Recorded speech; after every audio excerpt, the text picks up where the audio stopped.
নয় সংসার, সব শূন্য। কৃষ্ণভক্তি আছে যার, সমস্ত দেবী দেবতা বন্ধুতা, নাম বিনা কলিকালে নাহি আর ধর্ম, সর্বমন্ত্র সার নাম এই শাস্ত্র মর্ম। অতএব কলিযুগে নাম যোগ্য সার, আর কোন ধর্ম কইলে নাহি পায়। নাম ছাড়া কোনো গতি নাই, গতি নাই, গতি নাই। ভগবান এই কলিযুগেতে হরিনাম রূপে নেমে এসেছে। আচ্ছা কত বড় সৌভাগ্য দিবে, এই কলিযুগেতে ভগবান হরিনাম রূপে অবতীর্ণ হয়েছে। অতএব এই সুযোগ কলির জীব কত জন্মের ভাগ্যের ফলে পেয়েছে।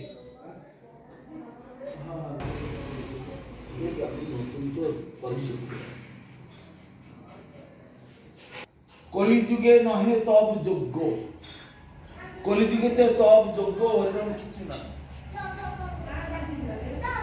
সাধারণ ভাবে যারা হরিনাম করে ওইগুলো হরিনাম নয়, তাই বলছেন কলিযুগে নহে তব যোগ্য। যেজন কৃষ্ণ বোঝে তার মহাভাগ্য।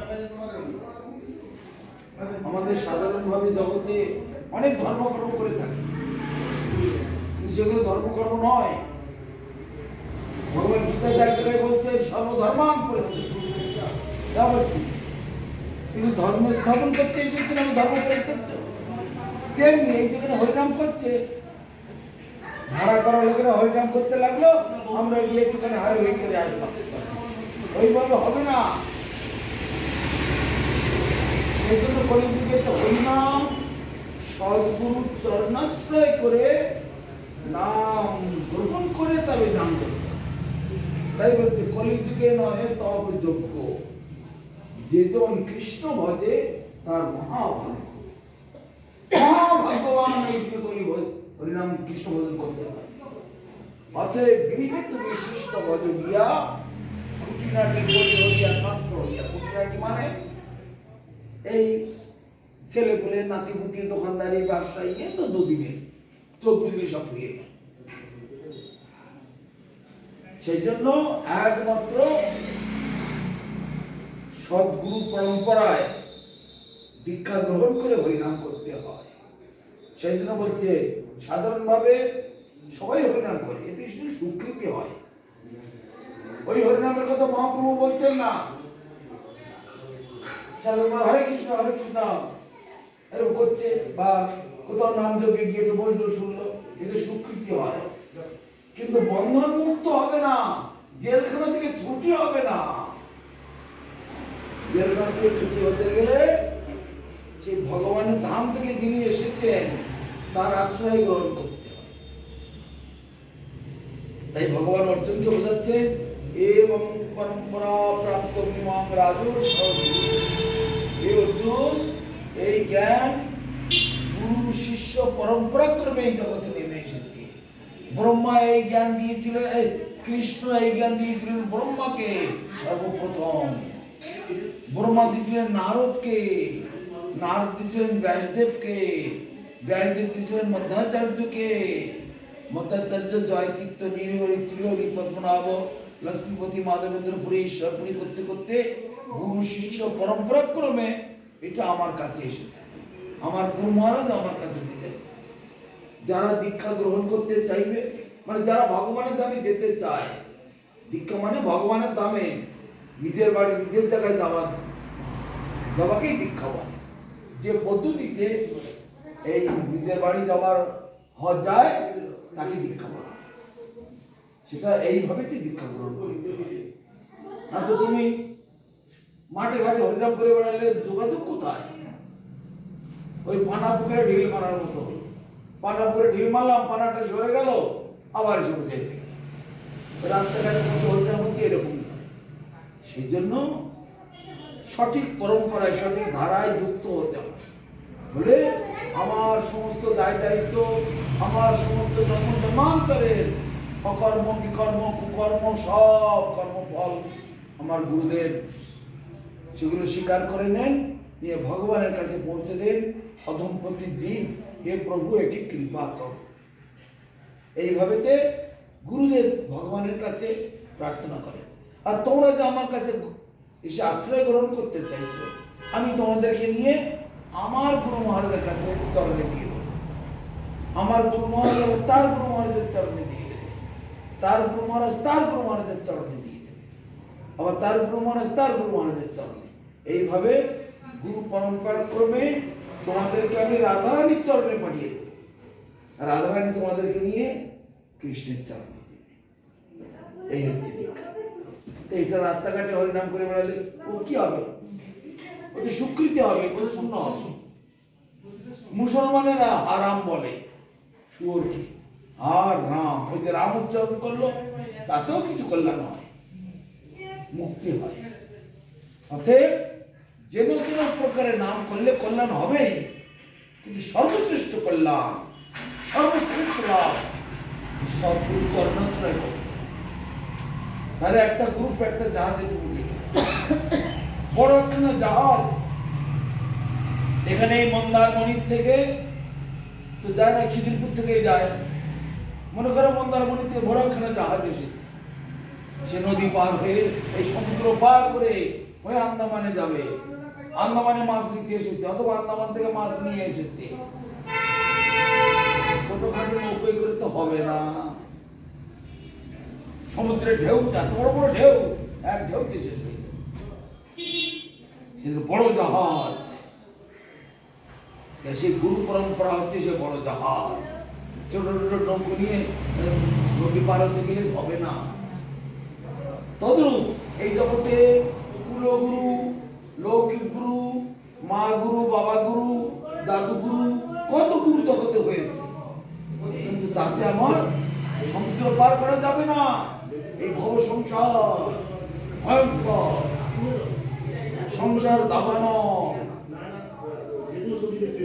ভয়ং দ্বিতীয়াবিনিবেশত সাধিসাৎপতস্য বিপর্যয়স্পতি তন্মায়া আতভূত আবহতে ভক্তে কেশং গুরু দেবতা আত্মা।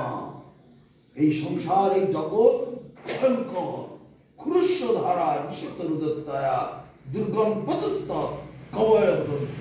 এই ভব সমুদ্র থেকে পার হওয়া খুব ভয়ঙ্কর, দুর্গম, খুরের ধারের মতো শৌখিন।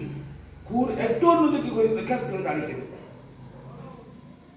তেমনি সংসার জ্বলন্ত আগুন। এই জগতে কেউ সুখে নেই। কত হোটেলওয়ালা এখানে হোটেল করছে, কলকাতা থেকে দিল্লি, বোম্বের বড় বড় কোম্পানি, বড় বড় মালিকরা এসে দীঘায়, তারপরে নিউ দীঘা, তারপরে মন্দারমণি, তারপরে পুরীতে বড় বড় হোটেল করছে, সব কোটি কোটি টাকা আয় করার জন্য। কিন্তু চিন্তা করে দেখো, টাকা থাকলো টাকার মতো, মানুষগুলো চলে গেল। তাহলে কার জন্য হোটেল করলো? কার জন্য এত টাকা জমালো? এই বুদ্ধি মানুষের মাথায় আসছে না। তারা যখন এই হোটেল করছে, গাড়ি বাড়ি করছে, তারা মনে করে আমি জীবনে মরবো না, চিরদিন এখানে থাকবো, তাই না বলো? এই চিন্তা নিয়েই তো করছে। আচ্ছা দেখো, চিন্তা করো, যদি কারো এরকম ওই পরীক্ষিত মহারাজের মতো কারো যদি এরকম একটা বিপদ এসে যায়, 7 দিনের মধ্যে তোমার মৃত্যু হবে। পরীক্ষিত মহারাজের এই অবস্থা, 7 দিনের মধ্যে মৃত্যু হবে। কারো যদি এরকম হয়, নতুন করে কি আর হোটেল করতে যাবে? বাড়ি করতে যাবে, উপরতলা আর একটা ঘর করবে? তার মানে 7 দিনের মধ্যে তো মরেই যাবো। এই যে কোনো দিন আমাদের মৃত্যু। অতএব এখানে স্থায়ীভাবে কারো থাকা হচ্ছে না, হবে না। নো কিঞ্চিদত্র শাশ্বতম অস্তি। এখানে কোনো জিনিস স্থায়ী নয়, স্থায়ী হয় না। এই বিচারটা সাধুরা ভালোভাবে বুঝে গেছে। সেই জন্য তারা জড় জগতের প্রতি তাদের আর কোনো আসক্তি নেই। তারা এখানকার প্রতি লাভ লোকসান নিয়ে কোনো ভাবে না। তারা একমাত্র এই ভব সংসার দুঃখের জায়গা থেকে বেরোতে হবে, কেবল হরিনাম সেইটা পারবে। এমনকি সত্য যুগে ধ্যান ছিল, ত্রেতা যুগে যজ্ঞ, তারপরে অর্চন, আর কলিতে সংকীর্তন। কিন্তু এখানে আরো বলছে ভাগবতে, যৎ ফলং নাস্তি তপসান যোগেন সমাধি না তৎ ফলং লভতে সম্যক কলৌ কেশব কীর্তনা। সত্য যুগে ধ্যান করে যে ফল না পাওয়া যেত, ত্রেতা যুগেতে যাগযজ্ঞ করে যে ফল না পাওয়া যেত, দাপরেতে অর্জন করে যে ফল না পাওয়া যেত, এই কলিযুগে কেবল হরিনাম করে অনায়াসে সেই সমস্ত ফল পাওয়া যায়। তাই বলছে হরের নাম নামই কেবল কলো মানে কলিযুগে নাস্তেব হরিনাম কেবলমাত্র একমাত্র আমাদের সম্পদ। এই কলিযুগে আর কোনো গতি নাই। তবে সেই হরিনাম খুব হচ্ছে, সবাই সে হরিনাম শুনছে, কিন্তু তা আংশিক মাত্র উপকার হচ্ছে। পুরোপুরি উপকার হতে গেলে সদ্গুরুর চরণাশ্রয় করে দীক্ষা গ্রহণ করে তার শিক্ষা, তার আদর্শ, তার উপদেশ পালন করলে অনায়াসে আমাদের মুক্তি। তাই ভাগবতে আরো জায়গায় বলছে নৃদেহ মাধ্যম সুলভম ফলবম গুরু কর্ণধারম। এই মনুষ্য দেহটা একটা নৌকোর মতো। নৌকো কোথায় থাকে? জলে থাকে। তাই ভব সমুদ্র যেখানে মনুষ্য দেহরূপী নৌকোটা ভাসছে, নৌকোর যাত্রীকে আমি মানে আমার আত্মা হলো নৌকোর যাত্রী, দেহটা হলো নৌকো, আত্মা হলো যাত্রী। তো নৌকোটা চালাবে কে? গুরু কর্ণধারম। গুরুদেব হাল ধরে রেখেছে, আমার আর কোনো চিন্তা নেই। কে ঠেলে নিয়ে যাবে? নিত্যানন্দ প্রভু মহাপ্রভু বিশ্বব্যাপী হরিনামের ঝড় তুলেছে, সে হরিনামের ঝড়ে ঠেলে নিয়ে যাবে। আমি শুধু গুরুদেবের আজ্ঞা পালন করে নৌকোতে তারা তিনি যেভাবে যা বলবেন তাই পালন করবো, অনায়াসে সমুদ্র পার হয়ে যাবে। এত সুবর্ণ সুযোগ যে গ্রহণ করলো না সে ব্যক্তি আত্মহত্যা করলো, সে আত্মঘাতী।